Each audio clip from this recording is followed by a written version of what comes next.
Welcome, mortals, to the Beautiful Dead podcast. If you've come to this channel, you should stay for several reasons. One, you love vampires. This is a vampire podcast where we break down movies, TV shows, and books about vampires. We talk about the universe that's been created, how are they made, what rules do they have to follow, and more. Every once in a while, like October, I set aside the fiction and talk about all things vampire. 2, you have a podcast or would like to have a podcast and want to see behind the scenes of recording one. I edit out very little, so you will get to see mistakes and interruptions and learn along with me. Or 3, you're a fan of the podcast and you just want to watch me record it live. Or you like my books and you can't get enough of me. So, if you're still here, I promise it's due to your own free will, and I have not used my powers to keep you here. Now, watch the title cards and listen to the music along with the podcast. I'm gonna go get a bite, and I'll meet you back here, nice and full.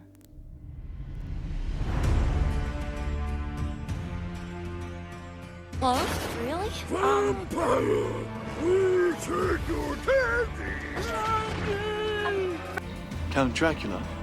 I am Dracula. And I bid you welcome, Mr. Hunt, to my house. Come in. Our first award goes to the vampire for most blood drained in a single evening. The strength of the vampire is that people will not believe in him.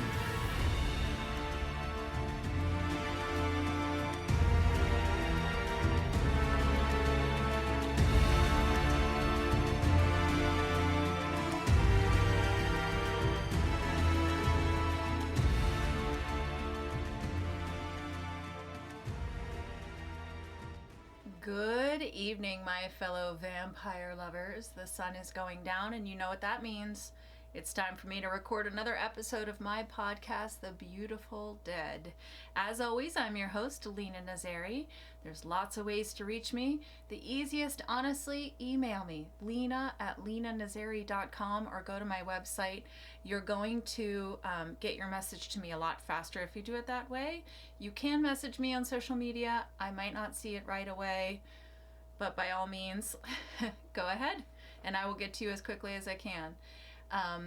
We are currently gearing up for my first appearance, which is Fan Expo Philadelphia. It is a big favorite of mine. You can't see it, but behind me there's boxes and boxes of my first book, Bite Shift, ready to head out to the con to be autographed and sold and sent wherever. Also, I am waiting any minute now. We should get the cover to my fourth book, Reese, which I'm very excited about. The cover is honestly my favorite part of the whole thing, so I'm really excited. I take it very seriously, and I can't wait to hang it up behind me next to the other 3 covers on my vampire wall, so I'm excited for that. And it will be out in May. If you want to know exactly when it's going to be out, join my Fanged family. So go to lenanazari.com, click on, my mailing list, sign up, and then you will see the cover before anyone else, and you'll know when the books are coming out before anyone else. If you don't want to, that's fine. You'll just have to wait for me to release it on social media or mention it on this podcast. If you're on TikTok, go check it out. For those of you that are interested in my books, but either you can't afford it or you're just not a reader, I am reading the book out on TikTok. We're about 20-ish chapters in. Each video is about 10 minutes, so it's a nice little listen. So you can listen to me, the author, read the book out loud. And if you would like to just hear it for free, go check me out on TikTok. That's Beautiful Dead Podcast on TikTok. So check it out. Feel free to share it with people. Should be fun. So tonight's vampire tea, obviously, because of what we're talking about, is Bela Lugosi's Ashes. And I actually think this was the first one, or one of the first ones I ever tried. Bela Lugosi's Ashes is a black tea, but then there's like coconut and apple and cinnamon. Oh my gosh, I love this one. So this was an obvious choice for tonight. So I'm drinking Vampire Tea. Go check them out. Huge fan. And I'm drinking it out of my Code Blood mug, speaking of covers. I don't know if I'll do mugs again this year because they are unfortunately fragile. So I'm going to have to think about what do I want to slap covers on and all that. Still working on the new logo. The artist who was doing it for me unfortunately became ill, and so he's recovering. We're letting him recover. But lots of exciting things coming this summer. The book, new logo, reading my books on TikTok, all that good stuff. So very exciting. All right, it is the beginning of April. I hope everyone had a lovely Easter or Ostera or whatever you celebrate. People who are in Ramadan, stick it out. You're almost there. It's almost Eid. Because it's the first episode of April, we need to talk about the tarot reading. So if you followed me in March, you'll know that I got the Hanged Man upright, which meant like you need to breathe. You need to take a step back. You need to rest and recover, meditate, like don't make any big moves. Don't make any big changes. And I really took that to heart. This is 4 weeks of not drinking an energy drink, which is huge for me. That's huge. So my next focus is really like fixing my sleep and starting to have some healthy sleep again. Lots of meditation, lots of downtime. So the card was like perfect for what I was doing, as it should be. So let's talk about April. April, I got the Sun upright. And here is what she said about this card, and then I'm going to tell you what I think. She said, "You're single and looking for a connection. The Sun is a wonderful sign that a new relationship is coming your way. The Sun indicates an exciting new romantic connection, which is enjoyable, passionate, and exciting. This card is associated with having fun and being carefree, so I do suspect you will meet this person when you are out having fun. It's very likely that you'll get to meet this new connection at a social event, a bar, a party, or a music festival. Make sure that you're saying yes when your friends are asking you to go out. You don't want to miss out on the event that will lead to you meeting this person. The Sun represents someone who is attractive, magnetic, and assertive. I feel that this person will carry a natural sense of confidence and charisma that you will likely be instantly drawn to. It might sound overly simple, but in the upright position, the Sun represents a person who lights up the room they walk into. I suspect as soon as you lay eyes on this person, you will find yourself being drawn to them. You'll want to spend as much time in their presence as possible. You will have a spark, a truly rare connection." It makes me think of Dracula in Hotel Transylvania when he's talking about the zing. So here's what I think the Sun means. It could mean this. I'm open. The Sun, when I pull it, usually means like shining light onto something. So something is coming into brightness, coming into focus. If you've been working really hard on something, this is the light at the end of the tunnel. It's telling you keep going, keep doing what you're doing. And your dreams are within reach. So the Sun to me is always represented light at the end of the tunnel. So that could mean romantically, it could mean career-wise, it could mean with the books, it could mean anything. But that is what the Sun has always meant to me. So when I saw that the Sun was my April card, I was very excited because I had 2 months in a row telling me like, take a step back, breathe, don't push too hard, don't work on your dreams, just kind of idle, put yourself in like autopilot. And now this is telling me, all right, it's time to put the gas back on, keep doing what you're doing. The saying yes to social events is definitely a challenge for me. I'm somebody who naturally likes to be like, oh, I'm sorry, I can't. But I'm going to challenge myself in April if I'm invited to something and I can do it, because I have picked up a lot of extra shifts in April.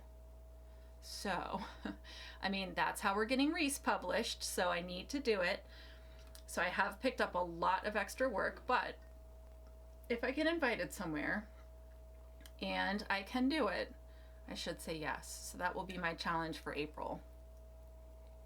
I don't know, guys. Let me know in the comments what you think it means. What does the Sun mean for me? You guys can see my rose tattoo is healing. I'm probably going to need to redo the red. I lost a lot of the red, but the drawing itself is beautiful in my full moon, so we'll continue to work on that in May, so I'm excited to see that. All right, guys, you came here to talk about Dracula. Okay, April 2024 is the month of Dracula here on the Beautiful Dead podcast. We're doing 4 different versions of Dracula. I'm really excited to do this. This movie obviously has been on my list to cover at the top since I started this podcast like 4 years ago. But I wanted to do it right. You know, I wanted to give it the respect it deserves. So I decided what a great way to do it. We'll do the month of Draculas. I think that sometimes you guys think that I don't like Dracula. I love Dracula. What I hate is when people use Dracula for a lazy writing device, or they write Dracula into their crappy movie. That's what I hate. But I love Dracula. So the reason I get mad when people do that is not because I don't like Dracula. It's because I don't like what they're doing to Dracula. So, month of Draculas, we're starting off with a bang. Starting off with the OG, the man that started it all, Bela Lugosi in Dracula 1931. So before we break it down, I want you guys to put yourself in the mindset, okay? It's 1931. Movies with sound were still pretty brand new. Horror on film was like not heard of. And remember, at this point, Dracula is just a relatively new book because it came out in the late 1800s. So it's like a relatively new book. It's a stage play. Yes, Nosferatu came out, but they didn't call him Dracula, and it was legally shot down. I mean, we know it survived, but legally it was supposed to be destroyed. So this was the first licensed Dracula. So a lot of people were introduced to Count Dracula. Imagine a world where there was no Count Dracula, and then boom, you see this movie. It kicked off the Universal monsters, it kicked off horror on film, it kicked off vampires.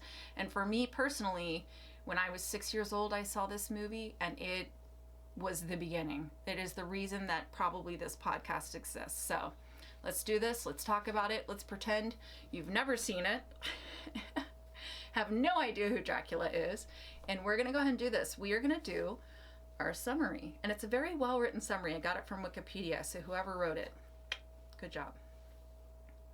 Renfield is a solicitor traveling to Count Dracula's castle in Transylvania on a business matter.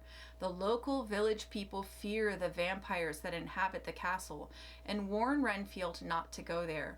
Renfield refuses to stay at the village inn and asks the carriage driver to take him to the Borgo Pass. He's driven to the castle by Dracula's coach, with Dracula disguised as the driver. En route, Renfield sticks his head out the window to ask the driver to slow down, but sees that the driver has disappeared and a bat is leading the horses. Renfield enters the castle and is welcomed by the charming but eccentric Count, who, unbeknownst to Renfield, is a vampire.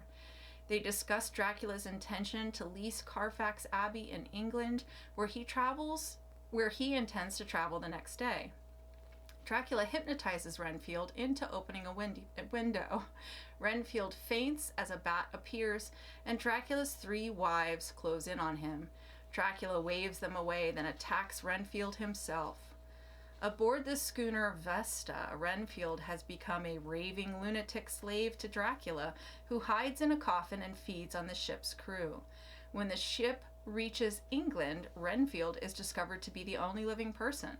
He is sent to Dr. Seward's sanatorium adjoining Carfax Abbey. Elsewhere, at a London theater, Dracula meets Seward.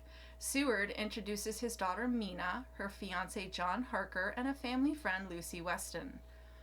Lucy is fascinated by Dracula. That night, Dracula enters her room and feasts on her blood while she sleeps. She dies the next day after a string of blood transfusions. Renfield is obsessed with eating flies and spiders. Polymath Dr. Professor Van Helsing. Did I know that he was a math professor? I always assumed he was like a medical doctor. I don't know. Analyzes his blood and discovers his obsession. He starts talking about vampires, and that afternoon Renfield begs Seward to send him away, claiming his nightly cries may disturb Mina's dream. When Dracula calls Renfield through the medium of a wolf howling, Renfield is disturbed by Van Helsing showing him wolfsbane, which Van Helsing says is used to protect against vampires. Dracula visits Mina, asleep in her bedroom, and bites her. The next evening, he enters for a visit, and Van Helsing and Harker notice that he does not have a mirror reflection. When Van Helsing reveals this to Dracula, he smashes the mirror and leaves.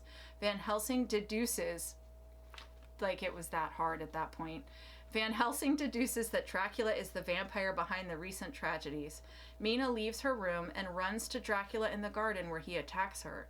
The maid finds her. Harker wants to take Mina to London for safety but is convinced to leave her with Van Helsing. Van Helsing orders Nurse Briggs to take care of Mina when she sleeps and to not remove the wreath of wolfsbane around her neck. Renfield escapes from his cell and listens to the men discussing vampires. Before he is taken back to his cell, Renfield relates to them how Dracula convinced Renfield to allow him to enter the sanatorium by promising him thousands of rats filled with blood and life. Dracula enters the sewer parlor and talks with Van Helsing. He states that Mina now belongs to him and warns Van Helsing to return to his home country. Van Helsing swears to excavate Carfax Abbey and destroy Dracula. Dracula attempts to hypnotize Van Helsing, but the latter's resolve proves stronger. As Dracula lunges at Van Helsing, he draws a crucifix from his coat, forcing Dracula to retreat. Harker visits Mina on a terrace, and she speaks of how much she loves nights and fogs. A bat flies above them and squeaks to Mina. She then attacks Harker, but Van Helsing and Seward save him. Mina confesses what Dracula has done to her and tells Harker that their love is finished.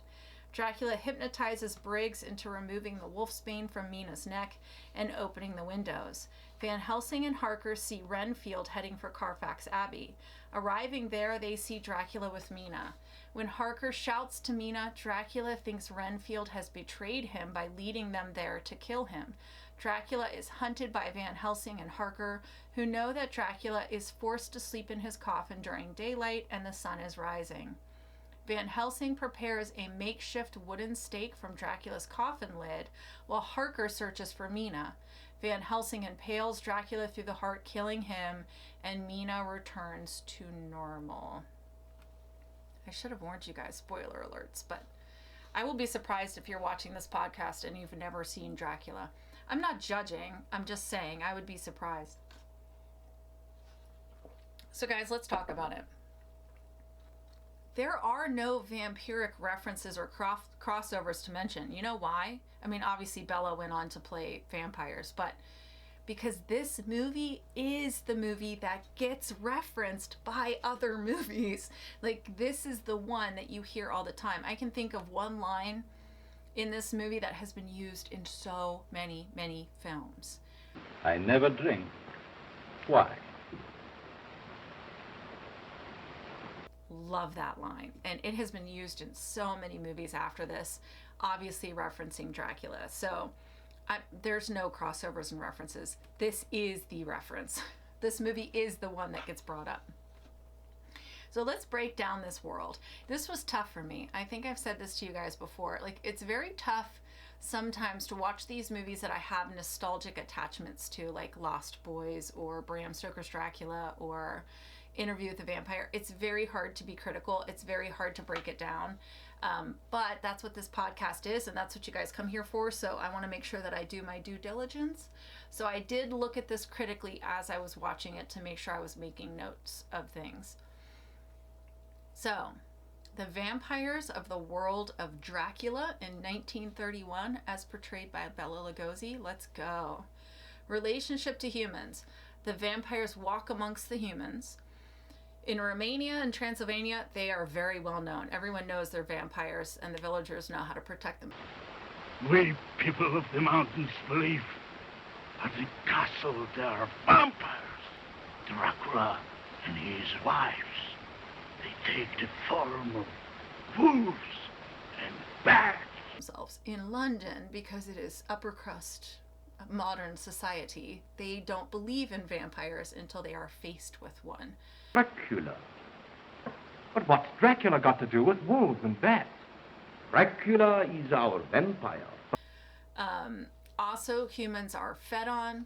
They are turned into vampires sometimes, and then also turned into human servants. Relationship to animals. So Dracula can control wolves and bats. He can turn into a wolf or a bat.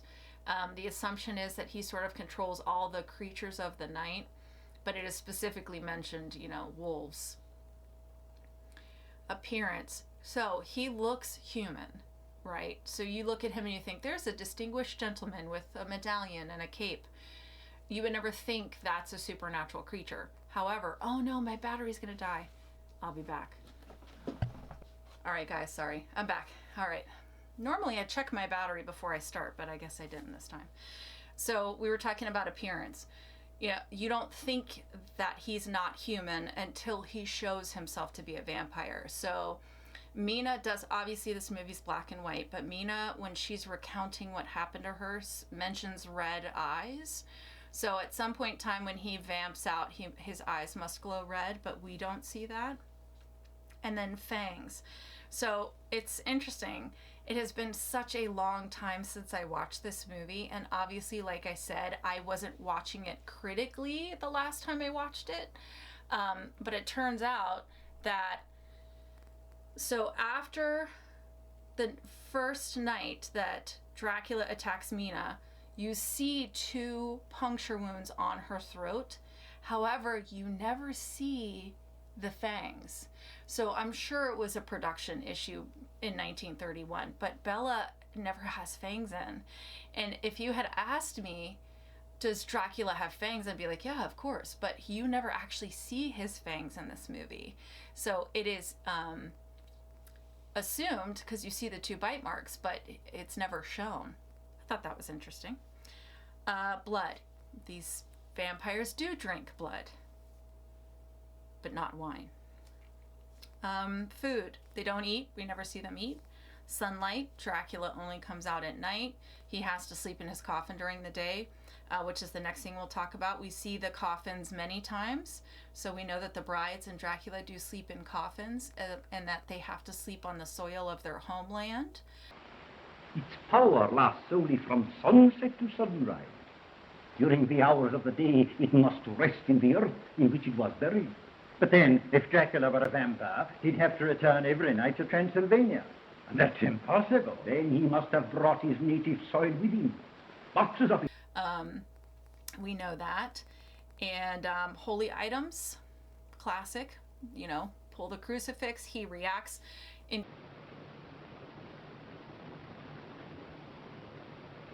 More Wolfbane. More effective than Wolfbane, Count. Indeed. True Bela fashion, he pulls the cape over his face when he faces the crucifix. Pretty classic. Rules. So in this, Wolfsbane is what repels the vampires, not garlic. Wolfsbane. They can't be seen in mirrors. Surely, Professor. A vampire casts no reflection in the glass. That is why Dracula smashed the mirror. However, they can come in without being invited. So it's interesting, he mesmerizes somebody to open the window, but they don't invite him in. So he can come in without being invited. Powers. So he has pretty strong mind control abilities until he faces down with Van Helsing. It is not explained to us why Van Helsing is the one that can fight it, but Van Helsing does not fall prey to his mind power. However, he is able to speak directly into the mind of Renfield. He's able to pull Mina out into the garden. He mesmerizes the, I don't know what they would have been called, the attendant at the theater. He mesmerizes her. He mesmerizes the nurse. He can turn into a bat or a wolf. We don't know about his healing abilities. However, we do know he doesn't age and he is immortal, because he would have been, to follow the lore, he would have been like 400 years old by the time of this. How are they made? So Mina is made over the course of a few nights. So what happens is he drains her over the course of a few nights, And then at one point in time, he says to them, my blood flows through her veins. So obviously he gave her some of his blood. And then that last night when the showdown happens in the basement of Carfax Abbey, he was supposed to sort of finish the job, but he wasn't able to get to it before the sun rises. So the implication is, because then when he's killed, Mina sort of snaps out of it. So the implication is, drain her over the course of a few nights, give my blood to her, and then that last night drain her to the point of death, and then she rises as a vampire. So then my question is, if she dies that night, will she turn into a vampire? I don't know. We never know. We don't know how Dracula becomes a vampire. We don't see the brides become vampires. We just know they are vampires. But from watching the whole thing with Mina, that is what I believe happens, which is very, very old lore. The 3 nights, like drained over the course of 3 nights. That's old lore. So that is how they are made. Heartbeat or breathing. This is not addressed. However, it is Count Dracula. My guess is no heartbeat, no breathing. I mean, he sleeps in a sealed wooden box, so obviously he doesn't need to breathe. But yeah, that's what I would guess. How do they die? Sunlight and stake to the heart. And Van Helsing does not play in this movie. He busts the top of Dracula's own coffin to make a stake to stake him with. Ooh, yikes. And then when this happens, Mina snaps out of her trance. So apparently if it's not completed. But the thing is she's got Dracula's blood inside her. So does that just wear off? I don't know. Questions for a different day. Are they good or are they bad? Okay. So my own personal opinion aside, Dracula and the vampires are the villains of this story. They are not the good guys. Van Helsing and Jonathan Harker are the good guys. So in this world, Dracula's the bad guy. He not only preys on humans and kills them, I mean, he killed Lucy, but he has no problem snatching Mina out of her bed.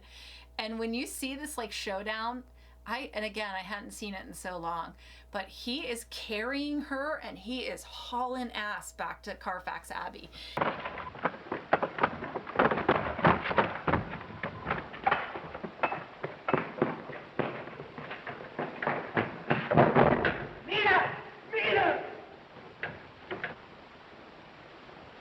And he tells Van Helsing, he's like, she's mine.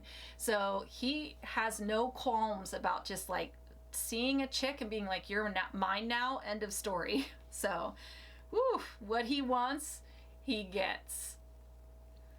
All right, let's do it. Let's talk about the ratings. I'm giddy. This is so much fun doing this. How scary or evil is Bela Lugosi as Dracula? All right, let's think about this. So Dracula can be a wolf or a bat.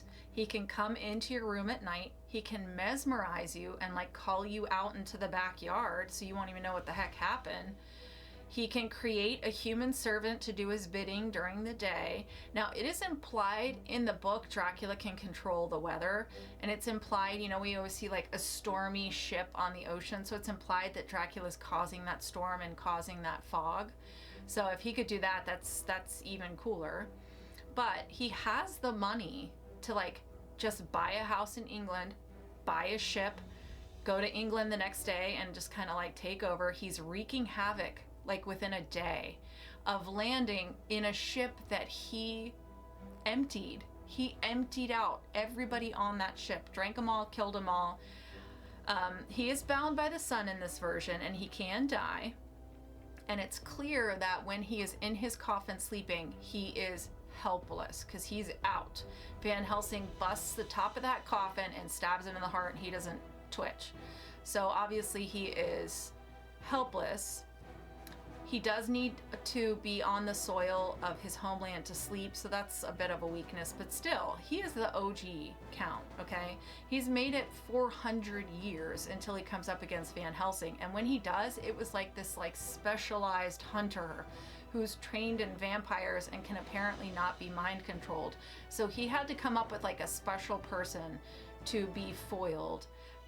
So, I mean, this might be rating it too high, but I'm giving him an 8 out of 10, stakes to the heart, for scariness and evil, because he is a serious vampire. I mean, he is Count Dracula, okay? How sexy or alluring is Bela Lugosi as Dracula? So the women are obviously drawn to him, like immediately infatuated. It could just be that he's a handsome guy with an accent and some money, but I think it's a little bit more than that.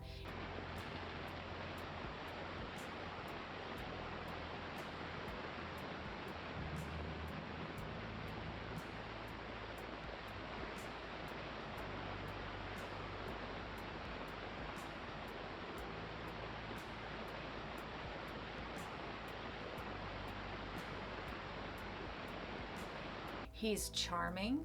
He can mesmerize you. Now, it was made in 1930, so if Dracula wanted sex, we never would have seen it. I don't even know that he could like hint at it in 1930, but the man had 3 brides and he's on his way to get another one. Like, he's in London or England for a minute before he's like, you're mine, come here.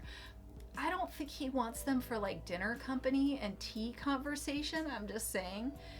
They were constrained by the times of the movie. I think we are going to see much, much more of that sex appeal as we get, you know, the next one's in 1979, and the one after that is 2013, and the one after that is 2020. So I think we're gonna get to see more and more of that as the time progresses. But as far as 1931, I had to ask myself, so is he more scary than sensual?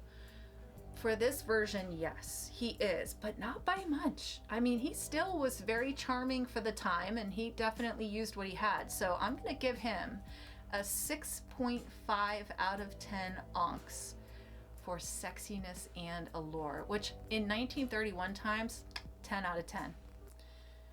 Okay, my thoughts. So like I said, you know, I have seen this movie so many times. I actually watched it on DVD, which is why I'm able to like show you some snippets. I had it on DVD. I popped it in there so many times just to have it on the background. It's always like something I watch around Halloween time. But to watch it through the lens of a reviewer and deconstruct the world was like, it was definitely a different experience. So let's just get this part out of the way. There is some cheese on this, okay? It's a little bit cheesy. I'm not saying that in a bad way. It is the times. This movie was recorded when you were still on sets. Half of the props were probably cardboard. I read that like the castle, when they first pull up to the castle, is like just painted on glass. I mean, they did the best that they could. It was very limited, but even the acting just had like a style to it for the times. The way that people spoke, the way that they presented themselves on film was still very, very limited. So it was a little bit cheesy. But Bela, even without fangs, man, he just played the shit out of this role. Now, I don't know if you guys know this, but they found him because he was playing Count Dracula in the stage adaptation of Dracula. So he knew this part better than anybody, and he set the standard for vampires and this character and movie sense, really. Like, he set that bar. If you listen to my Bela episode, you'll get to hear much more about this, but in my opinion, him and the man that played Dwight, I think Dwight is his name, Dwight something, starts with an F, but he played Renfield. They stole this movie. The two of them were so, so good. The rest of the characters were so, and the acting was just so weak compared to those two. They really did steal the movie. This movie, like I said, kicked off the Universal monsters. It kicked off like horror in film because people saw value in it. You know, they got that thrill of being like titillated and scared, and it changed movies. It changed the horror genre. It changed what you could do on film. It really like broke the mold. I don't think that we would have the vampires or the vampire movies that we do today, or the vampire TV shows that we do today, without this film. And I stand by that opinion, okay? It's hard to believe that this film is almost 100 years old. Do the math. It's almost 100 years old. I mean, I imagine, like, think about the power of creating something that lives that long and is so recognizable. I think the last time I looked, Dracula was the most played fictional character in movies. The most represented in movies was Count Dracula, last time I checked. If you've never seen this, go do yourself a favor and go watch it. You have to say that you've seen it. You have to experience it. It is a must watch for horror fans. And the best part is you can watch it with your kids. This is one you can watch with your kids. Yes, it is black and white, but you can watch it with your kids. What a great experience to pop some popcorn and turn on like a classic Universal monster movie. You know, and if your kids are into it, then maybe you can get the Wolfman and Frankenstein and all that stuff too, but definitely you have to do this. Starting this month with this Dracula felt so right. It felt like I was honoring it and him in the right way by kicking off this whole month. Next week, we are going to do the 1979 version, which is when Frank Langella played Dracula. And like I said, I think that's where the like sexiness really starts to kick off. So definitely join me next week. I have it on DVD, but if you don't, you can get it on Amazon. I think it's $3.99, I want to say, to rent. So you can watch it this week if you've never seen it. If you haven't seen it and you don't want to watch it, that's okay too. Just come back and join me. Thank you guys so much for joining me in April. I feel very, very good about this month. I'm really excited for what's coming. So by the end of April, not only will we have talked about 4 different Draculas, but I should have the cover for Reese to be able to show you. And I should be able to hopefully show you my new logo. So we will find out. But guys, stick with me through April. Take care of yourselves. Go get some Bela Lugosi's ashes on vampireteacompany.com. I love you guys. I wish you wicked hugs and bloody kisses. Good evening.